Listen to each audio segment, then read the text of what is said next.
Waste, fraud, and abuse. Those were the charges levied against the United States Agency for International Development, better known as USAID, when its operations and funding were frozen in January of 2025.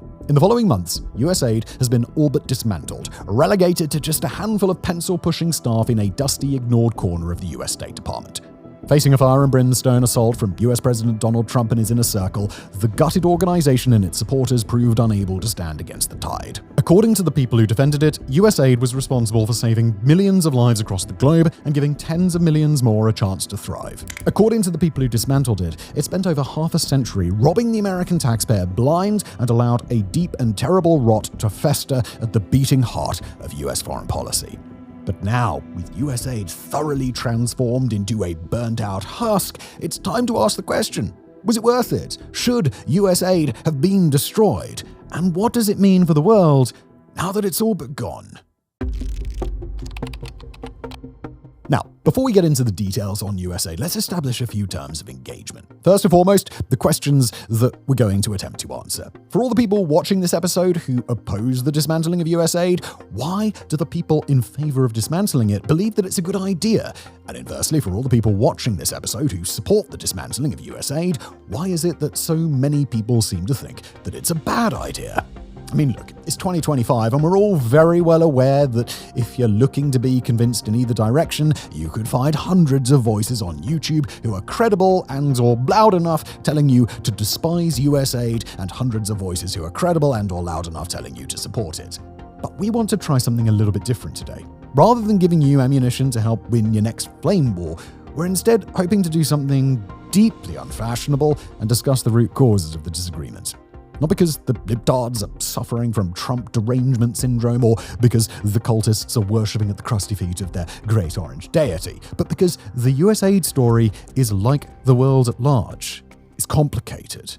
And understanding those complexities is key if we're going to understand both what's happened to USAID and whether or not it was the right choice. So, with that out of the way, let's define our subject, USAID, and let's start with the basics. First established all the way back in 1961, USAID was a product of the Cold War assembled by the Kennedy administration to unify a number of efforts that had started up before, during, and after World War II. In the early Cold War years, US allies that South Korea and South Vietnam were badly in need of foreign aid, as were many Latin American nations, and USAID was created not to export a product, but to export development. The intent was twofold: to improve the lives of millions of impoverished people and, at the same time, to project an image of the United States as a force for good across the globe. USAID could distribute aid and assistance without being seen as an arm of the US State Department or the American military. It could operate autonomously, it could carry on and expand its mission basically by itself, and it could be versatile and flexible enough to handle the needs of low-income nations across the globe. By the end of the 1960s, USAID had already proven that it could work, most prominently as a leader in the effort to eradicate smallpox, and since then it's grown into a fixture of humanitarian efforts worldwide. Prior to the start of Trump's second term, USAID was responsible for well over half of all American aid dollars sent across the globe, and America, in turn, has been the world's largest provider of foreign aid by a wide margin for decades. In the Western world, it's really only Germany that comes close, although across the globe you could certainly argue that initiatives like China's Belt and Road could give the US stiff competition. In exchange, the sum total of American foreign aid represents about 1% expenditure of the US federal budget, with USAID being responsible for roughly a third of that. Now, wrapping up our overview, we'll quickly account for some of the nerdy bits. We can break down USAID's 2023 spending by category. Nearly $17 billion spent on items related to governance, $10.5 billion on humanitarian assistance, $7 billion on health, $1.1 billion for education, and $1 billion for infrastructure and more, plus $3.5 billion in administrative expenses according to the program itself. We can break its impact up by region. $17 billion to Europe, mostly to Ukraine, $12 billion to Sub-Saharan Africa, nearly $2 billion to South and Central Asia, etc. Or we can break their impact down by nation. In the 2023 fiscal year, the top 10 nations receiving USAID spending were Ukraine, Ethiopia, Jordan, the Democratic Republic of the Congo, Somalia, Yemen, Afghanistan, Nigeria, South Sudan, and Syria. Now, as we dig into the problems with USAID, we've got to issue one final caveat. Most of the more outlandish claims that the Trump administration has made to justify taking Elon Musk's bedazzled chainsaw to the institution are ones that we're not going to cover here. The claim, for example, that USAID funded bioweapons research to create COVID-19, or that it promoted atheism across the globe, or that it gave its cash to Jeffrey Epstein, those claims are demonstrably false, and many of the others levied by Trump's second administration range from the exaggerated to the untrue to the downright silly. We'll be skipping past these claims, in part because it would be neither enjoyable nor useful for anybody if we simply spent our time on political fronts piling onto the voluminous and rather ineffectual work of the various fact-checking outlets that have already discussed them in depth. But we're also going to move past them because, in a way, they're always beside the point. Long before any of those claims became part of the discourse around USAID, there were already a wealth of good faith, intellectually rigorous arguments, not just from conservatives, but from many corners of US and global society, arguing that USAID should either be dismantled or at least severely pruned back. Those are arguments rooted in real, practical concerns about real, genuine USAID programs that critics describe as a bad deal for American taxpayers. And quite frankly, we here at Political Fronts, we believe that you guys, our audience, and the global public at large, are perfectly capable of reckoning with those questions without us trying to grab your attention with easily memeable claims that fall apart under scrutiny. So with that out of the way, it's time to dive into the good, the bad, and the extremely ugly of America's aid programs. Let's start with the downsides. Now, the first criticisms of USAID that we'll account for are the series of questions that have been raised around its performance and efficacy abroad, and there are a lot of criticisms that have been levied toward the organization in recent years. Perhaps the most salient is the problem of dependence. Nations across the globe that either choose to rely on USAID instead of improving their own circumstances, or that have been robbed of their ability to develop because of USAID programs. Perhaps the clearest examples come from aid-reliant developing nations that don't develop as quickly as they could, or might even stagnate because of the knock-on effects of an influx of free foreign goods. By introducing large volumes of foreign aid, USAID and other programs can change the entire complexion of a national economy. Nations that can count on reliable medical support from global doctors and nurses don't have as much of a need to train their own. Nations that can rely on foreign partners to build sanitation facilities or water pumps or food processing plants don't need to ensure that their own people know how to do the same thing. In some cases, stagnation is even exploited by a developing nation's leaders, choosing, for example, to keep their people poor and hungry once USAID support has been established in order to siphon away the revenues they generate. Even well-intentioned economies that understand that foreign aid will be around for the long term just don't have the option to plan around it. In fact, it would be redundant to make short-term economic decisions to invest in homegrown industries that foreign aid already takes care of. Without any incentive to do the short-term work of weaning a nation off of foreign aid, these developing nations fall into the trap of reliance. Some fall more enthusiastically than others, but even in nations that would very much like not to be dependent on foreign aid, that weaning off process is a costly affair that has to be very carefully managed, and USAID ain't that great at managing it. But USAID can do far worse than that. When programs are instituted poorly, aid organizations like USAID can make it impossible for locals to compete. Take, for example, the nation of Haiti, where a massive influx of free rice came courtesy of USAID starting in the 1980s. At that time, Haiti did have the ability to grow rice on its own soil and had farms doing precisely that. The nation still needed food aid, but it could grow rice just fine.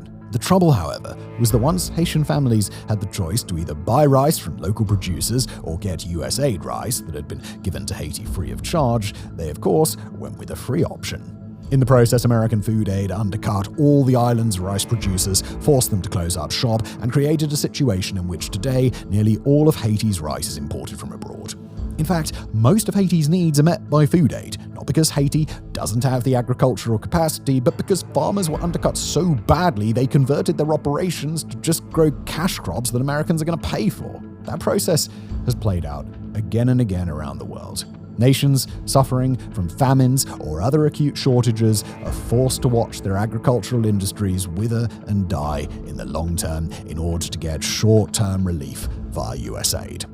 Those are problems that USAID has never truly corrected, and instead of teaching a man to fish, The result has been that USAID ends up paying off that man to throw away his fishing rod and show up at the bread lines twice a week for the rest of his life. The same is true whether we're talking about the supply of important medicines, the creation and maintenance of infrastructure to get safe drinking water, or anything else. Efforts that might build up the means of production are ignored. Efforts that might foster innovation or inspire community leaders to take action and improve their own lot in life are instead discouraged. From an American perspective, the result can charitably be described as a failure of planning, if, of course, we're really looking to be charitable in our description. And in some nations, there's evidence to suggest that foreign aid might not even be necessary at all. Take Eritrea, a country in the African Horn that in 2005 made the highly unusual decision to not only kick out USAID and other foreign aid organizations, but actually tax the import of foreign aid to the country. The man who led this country then is the same man who leads it now, Isaias Afwerki. And as Afwerki himself explained to the Financial Times, the decision was born out of a desire to force Eritrea to, quote, struggle even harder to build its own capabilities instead of relying on the rest of the world. As a 2025 report by the Financial Times explains, Eritrea has produced some very impressive results by undertaking its development the hard way. Life expectancy in 2024 well outpaced both sub-Saharan Africa and the continental average. There's also been real improvements in primary education and public health. Granted, it is still a nation with a lot of ongoing issues, many of them developmental, but it's also a nation with better life expectancy than Rwanda and better electricity infrastructure than Uganda, both recipients of over $1 billion of USAID each year. Then, there's the argument that USAID is supposed to prevent collapses and conflicts around the world, but has failed to do so. Take countries like the Democratic Republic of the Congo, Sudan, Yemen, or Afghanistan. Each of them were among the top 10 recipients of foreign aid in 2024. If, as the program's proponents will so often suggest, USAID is supposed to build stability and be a bulwark against conflict or dictatorship, then USAID has failed spectacularly in that regard. In Afghanistan, vast amounts of foreign aid before the nation's collapse in 2021 did nothing to prevent today's Taliban rule. In the Congo, after decades of American money pouring in, the insurgency in the country's east is stronger than it's been in many years, fueled by military support from Rwanda, a country that also relies heavily on American aid and probably wouldn't be able to spare the resources otherwise. Sudan, despite its USAID support, is deep into a civil war, and South Sudan appears poised to do the same. As for Yemen, American aid has been very ineffective at breaking the hold that the Houthi rebel organization has on Yemen's people. And even if you argue that American aid slowed the slide of these nations into autocracy or war, then that simply raises the question, is it worth spending billions of dollars just to ensure that a sinking ship sinks just a little bit slower? And alongside those criticisms is the problem that USAID funding so often goes to nations that work actively against the interests of the United States. We mentioned the Taliban takeover of Afghanistan in 2021, but it's important to emphasize that the US still sent $750 million in foreign aid in 2024 to a nation that's now run by the Taliban. A similar amount went to Yemen in a year that saw the US deploy major maritime and air assets to rein in the Houthis, who control most of the country's settled areas, including the capital. US leaders are staunch military supporters of Israel, but still spend nearly $1 billion annually, if not more, on the Hamas-run enclave of Gaza.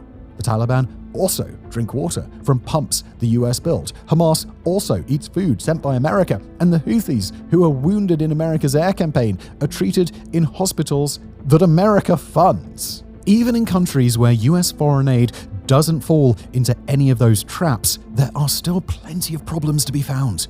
While audits of USAID typically find very little aid blatantly being stolen before it reaches its intended recipient, corruption is far more complicated than that. Very rarely does USAID support consist of just giving cash to other governments, but quite often it involves the shipment of raw materials that can be misused or misallocated, the hiring of local contractors and partners that can benefit from internal corruption, and the payment of US-based companies that basically act as a dire version of America's sprawling military-industrial complex, complete with all the bloat, cost inflation, and misuse of funds that the comparison implies. Finally, even if some USAID programs lead to tangible evidence of lives saved, bellies filled, or schools and hospitals built, those successes do not excuse the failures of other USAID programs to produce similar results. The aversion to cutting unsuccessful USAID programs simply to protect those that do succeed leads to a combination of continued investment into ineffective initiatives and a much broader unwillingness to critically examine and improve initiatives that could perform far better than they actually do. Then, there's the whole raft of criticisms of foreign aid that are rooted in American concerns back home. On this side of the spectrum, easily the best place to start is the sheer amount of money that USAID receives relative to the amount of money that it would take to address dire concerns in American society. In fiscal year 2024, USAID spent a grand total of $21.7 billion. And it doesn't take much time examining other potential uses of $21.7 billion to see the problem. Let's just throw out some estimates. According to America's Department of Housing and Urban Development, it would take $20 billion a year to end homelessness in America. That figure accounts for programs providing permanent housing, case management, mental health treatment, substance abuse assistance, and more. Merely paying people's rent would cost the US $11 billion annually. To end hunger in the United States, it would cost $25 billion a year. To double the amount of cancer research funded by the US government, it would take less than $8 billion. And those are just initiatives where the dollar amount spent on USAID funding could fix the problem. There's an entire other raft of issues facing the United States that are so severe, with such profound need for investment, that it might not be justifiable to spend a single cent on foreign aid until those problems are addressed. To end child poverty in the United States, Congress would need to spend over $100 billion every year. To end all poverty in America, the number would be closer to $200 billion. America's opioid epidemic cost the nation well over $1 trillion annually, while the cost of preventable or treatable illnesses in America is over $700 billion each year. So, with all these problems and more in the United States, how can America justify siphoning off tens of billions each year and simply kicking it over to a foreign country? Just as likely to draw criticism are foreign aid initiatives that either conflict with the wishes of the American taxpayer or simply don't seem like programs that are vital to American interests. Support for programs meant to benefit women and girls, for example, certainly can change many lives for the better, but that doesn't necessarily mean that those programs are a critical form of foreign aid. Sympathy for the plight of women and girls across the globe does not make it so, and when faced with such a strict litmus test, many American taxpayers don't believe that these initiatives pass muster. Not only are those international women's and girls programs in competition with all the parts of American society that need help, they're also in competition with other foreign aid priorities, like battling deadly diseases or averting famine. Those problems only get worse when we consider programs that drive a wedge in America's political environment. For example, programs to support gay, lesbian, or transgender people abroad, where the American government, for all practical purposes, adopts a controversial position on a politicized issue. Other programs are criticized on the basis that they're doing too much, spending money on the cost of driving people to regular checkups, testing their water quality 6 times a year when 3 would do, or ensuring that children have access to, say, art or music programs that might be nice things to do, but they're not exactly a foreign policy priority. And then there are a whole range of initiatives that benefit nations that don't actually seem to need US investment. Take Rwanda, for example, where about 40% of the nation's revenues are sourced via foreign aid, but funnily enough, Rwanda still manages to dig around in its coffers and support a large-scale insurgency in the Congo. Or take places like Gaza or the West Bank, entirely under the control of the nation of Israel, a place that does have the capital to support the people who live there. Jordan and Egypt are 2 of the biggest recipients of foreign aid. Kenya gets nearly $1 billion each year, and relatively wealthy nations like Brazil, India, South Africa, Indonesia, and even some nations in Europe receive foreign aid too. If USAID money went away, then those nations that hosted important US-backed initiatives on their soil would find ways to foot the bill. And if nations lost their allocations from USAID or other foreign aid sources and then declined to make up the gaps themselves, then wouldn't that logically indicate that those programs weren't actually that important after all?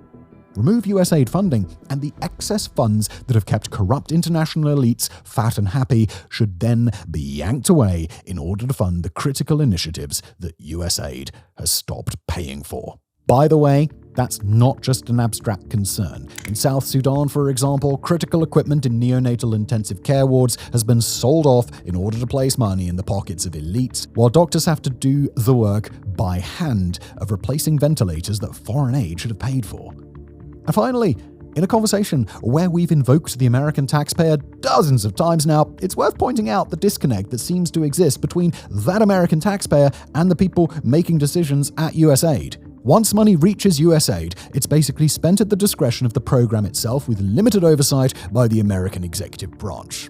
In day-to-day business, that might be justifiable. Otherwise, foreign aid distribution could be horribly inefficient. But over time, it leads to a situation like the one we have now, where all manner of questionable or controversial programs have been funded by USAID without the taxpayer ever feeling as if they were even consulted. There's a massive difference between a parent giving their child $100 for their allowance and that same parent learning that their $100 has been spent on booze and OnlyFans. It's the same sense of betrayal at what many perceive to be an irresponsible misuse of funds that's become so easy to evoke in the American public.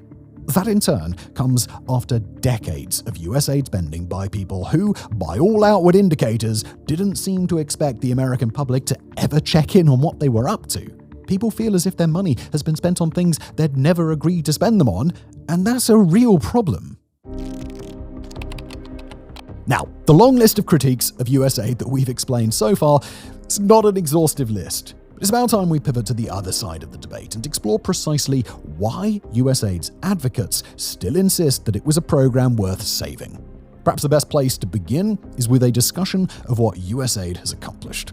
In particular, let's focus on recent years of operations and especially those programs that were ongoing at the time of the Trump administration's cutoff. Insofar as the actual programs run through USAID, perhaps the most important across the globe is the program known as PEPFAR, an HIV/AIDS relief program that was started in 2003 under George W. Bush's administration. USAID isn't the only agency working on PEPFAR. The Department of Health and Human Services, the Centers for Disease Control and Prevention, and other organizations also play a role, but USAID was the conduit that allowed PEPFAR to actually be implemented abroad. Since its inception, PEPFAR has provided over $120 billion for HIV/AIDS prevention, treatment, and research in over 50 countries, and by 2023, it was credited with having saved 25 million lives, primarily in sub-Saharan Africa. PEPFAR has been a target of conservative lawmakers for some time, partially due to allegations that it promotes abortion, but the vast majority of the program's sexual health funding goes to helping people not contract the disease via intercourse. PEPFAR conducts a mission that globally only PEPFAR itself is equipped to handle. In exchange, the program makes up 0.08% of America's annual budget. Although the program has technically been exempted from USAID spending restrictions after intense backlash, it's unclear that aid is actually flowing on the ground. And because of the nature of both HIV itself and the viral suppressant treatments required to manage it, a long-term cutoff of aid will mean that millions of people won't be able to access their treatments, and they will die as a result. According to one researcher, a Boston University mathematician who specializes in modeling infectious diseases, over 23,000 adults and over 2,400 infants are expected to have died already because PEPFAR was cut off through March the 20th, 2025. At the time of writing, that mathematician's impact tracker places estimates at over 40,000 adult deaths and 4,300 children. In Ukraine, USAID provides vital support to a population that's now in its fourth straight year of Russian invasion, supporting hospitals, rebuilding critical infrastructure, and ensuring that schools can remain open. USAID has been instrumental in repairing water and electricity infrastructure that's been deliberately targeted at large scale by Russia, particularly in the harsh winter months where a lack of electricity can mean death by freezing. USAID has built bomb shelters all across the country, helped to resettle Ukrainian civilians who've been displaced, and allowed provincial and municipal governments to remain operating at capacity when they might otherwise have had to drastically reduce the services they offer or shut down completely. It's been critical for veterans' rehabilitation, supplying physical therapies, prosthetic limbs, and long-term treatment for warfighters who've sustained horrific injuries. Because of USAID, disease rates in Ukraine have stayed quite low for a nation at war, while Ukraine's agricultural industry, a breadbasket that keeps tens of millions of people alive around the world, has been able to continue functioning rather than collapsing entirely. In Ethiopia, USAID provides critical food and water to populations that have been rocked by famine and civil war while combating deadly diseases like malaria and trying to keep the peace between the nation's many armed factions so that civilians are not wiped out in the crossfire. In Yemen, USAID has kept millions of people alive through one of the worst humanitarian crises of the last decade. In Somalia, USAID stabilizes communities that have been attacked by the jihadi organization Al-Shabaab, expands education access to vulnerable people, and props up organizations that can feed, protect, and provide for a country that's been largely abandoned by an inept federal government. In Syria, USAID has kept millions of people alive during a civil war that lasted over 13 years, while ensuring that populations who've been displaced receive shelter and basic sanitation support. Across the world, it's largely the same story. USAID programs provide food, shelter, water, and medicine, fight back against diseases like tuberculosis, polio, and malaria, prevent conflict and crime dependence wherever possible, and try to build the bare-bones health and education infrastructure that societies need if they're going to move out of poverty. Now look, as we explained in our prior sections critiquing USAID, it's important to recognize that just because all of those things seem like generally nice things to do, that doesn't necessarily justify them to the American taxpayer. After all, people need food and water and housing in the US too, and no matter how dire the needs of people elsewhere might be, it's the responsibility of the American government to care for its own people first. Yet, when faced with those arguments, it's not the proponents of USAID and of foreign aid simply pretend not to hear them. Instead, the counter-argument is that those critiques simply do not tell the whole story, and the concerns brought up as a result are not enough to justify gutting the program. To put it simply, everything is a trade-off, and when it comes to budget expenditures, USAID is part of a zero-sum game. Defund USAID and you can fund much-needed initiatives in the United States. I mean, that logic is fairly straightforward. But unfortunately, there is ample reason to be pessimistic that funding taken from USAID would actually be put toward the benefit of the American people. In the long view, dismantling USAID would undo decades of work that led to one of the only times the modern US has agreed to fund long-term, comprehensive aid programs at all. Historically, no matter who holds the White House, it is a Herculean effort to get the American government to agree to aid programs at all, whether those programs are foreign or domestic in nature. Far more difficult than getting money spent on aid at all is building programs that are built to address a systemic issue rather than a short-term problem. Whether we're talking about large-scale problems like disease prevention and treatment, or the opioid epidemic, or homelessness, or indeed global development, those are the sorts of problems that America's leaders and legislators historically have the hardest time tackling. That problem has grown even worse in an era of political gridlock in the United States that shows no sign of letting up anytime soon. USAID represented a rare instance in which the US government had actually managed to build a comprehensive aid organization, keep it funded and adaptable with time, and retain enough political support to prevent it from collapsing. Unfortunately, the Trump administration has not put forward any detailed plans for an alternative domestic aid program that could take USAID's place. And because of the way that the US political system works, there's no way to hold the administration accountable to its America First rhetoric. If you trust Trump and his administration to come through, fair enough, but a large portion of the US, also made up of the American taxpayer, has made it clear in recent election cycles that they do not invest their trust in him. Then there's the second difficult reality, that American dollars simply don't go as far in the United States as they do when spent elsewhere across the globe. The US is a very wealthy nation, where people who technically live in poverty on US soil might take home an amount of money each year that would allow them to live like royalty in some of the nations where USAID's impact is greatest. Critical medicines cost far less outside the American healthcare system. Food distribution programs are far cheaper to manage. Schools, hospitals, and critical infrastructure can be built using a small fraction of what those same things would cost in the United States. An amount of money that would save or improve the life of one US citizen might save or improve the lives of 5 people abroad, or 10, or 100. And as callous as it may be, that reality sets up another question.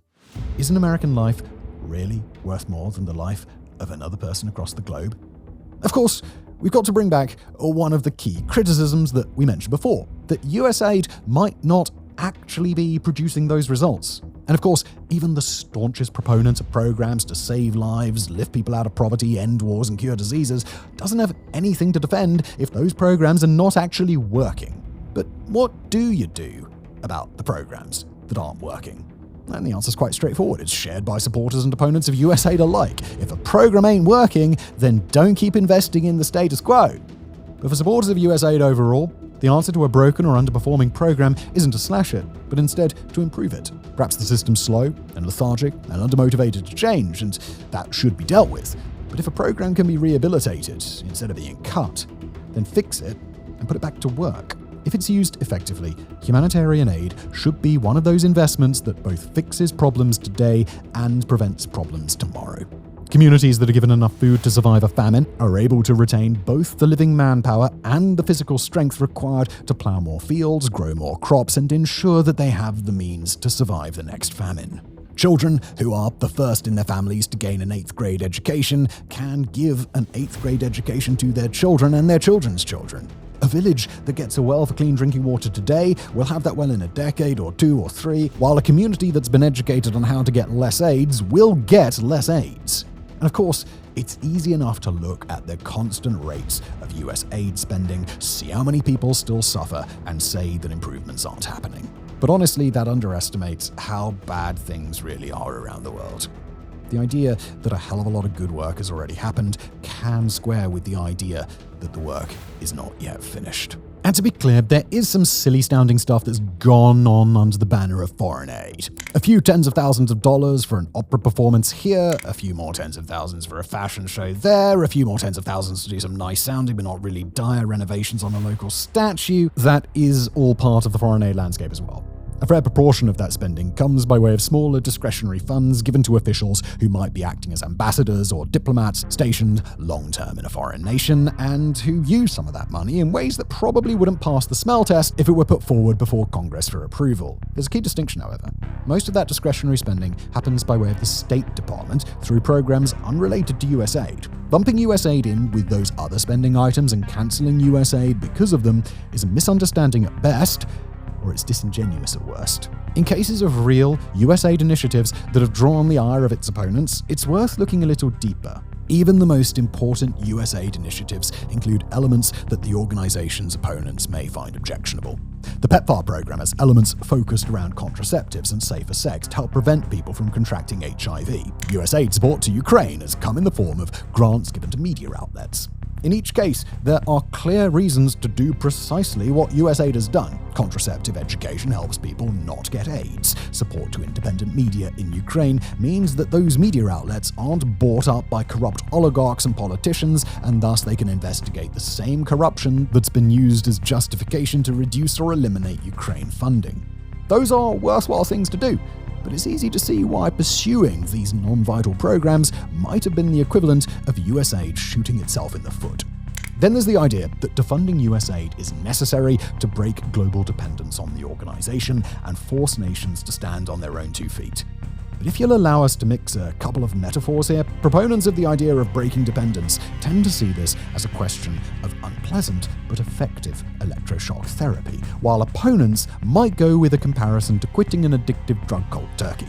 Certainly, the alternative approach to going cold turkey isn't to just remain addicted to drugs forever, but yanking foreign aid away from aid-dependent nations comes with serious drawbacks. It doesn't provide any alternative path forward, and it misses the opportunity to develop programs that could help a nation become stronger. Even worse, it puts real people at risk from both the immediate dangers of starvation, disease, or war, and the long-term risk of exploitation and continued underdevelopment. Quitting foreign aid cold turkey is not the same as quitting a drug cold turkey. The risks are far greater, and it impacts far more people. And finally, it's worth emphasizing that the vast majority of USAID supporters are not making the argument that the Trump administration simply shouldn't touch it. It's perfectly normal for a new administration to make its own decisions around spending, including around foreign aid. Rachel Bonifield, a senior fellow at the Center for Global Development, explained to the AP, quoting her here, "For a new administration to come in and review aid to see if it's in line with their view of the American interest and their policy priorities, their general orientation, in theory, this is totally normal and appropriate. Elections have consequences." End quote. But right now, the issue at hand isn't the improvement of USAID, but its wholesale destruction. Just like the arguments in favor of cutting USAID, we've got to be clear that this is not a comprehensive overview. In fact, the foreign policy value of USAID as a tool to strengthen America itself could be an episode all its own, so let us know if you'd like to see that. But hopefully, we've been able to provide a window into just where the value of USAID comes from and why so many are upset to see it go. So look, we said it at the outset of today's episode and we'll say it one more time. Our goal in this exploration of USAID is not to change minds or to suggest that you take a certain stance. We, as writers, presenters, producers, we have our own biases, our own views, and our own hopes for how this all plays out. But those aren't what we're here to convey. If you're going to support and defend USAID, you'll get a lot further by understanding why people want to see it gone. If you're looking to advocate for it to be dismantled, you'll get a lot further by understanding why people want to see it stay. There are real, salient reasons to have a person's faith in USAID shaken to the core. Those existed before Trump, and if USAID exists after Trump, then so will the critiques of the system. And there are real, salient reasons to believe that USAID is an important program, even essential, and that the US stands to lose by getting rid of it. But a lack of dialogue or discussion on the issue, that helps no one. As for what ultimately happens to USAID, the current prognosis doesn't give much reason for the program's supporters to be optimistic. The organization has been cut down from about 10,000 positions to just 15 in total, who've now been placed under the direct authority of the US State Department. The current proportion of cancelled USAID programs stands at 83% of its prior load. Trump doesn't appear to be able to order that USAID be abolished without approval from the US Congress, but he appears to have done the next best thing from the perspective of USAID's opponents. Now thoroughly neutered, with little if any real ability to further USAID's mission across the globe, that tiny skeleton crew appears as if it'll simply have to sit on its hands, collect some paychecks, and represent an organization that now exists in name only. Whether that's something to be celebrated or something to be condemned, that's really up to you. Whether the change is permanent, we'll just have to wait till the next administration to find out. Thank you for watching.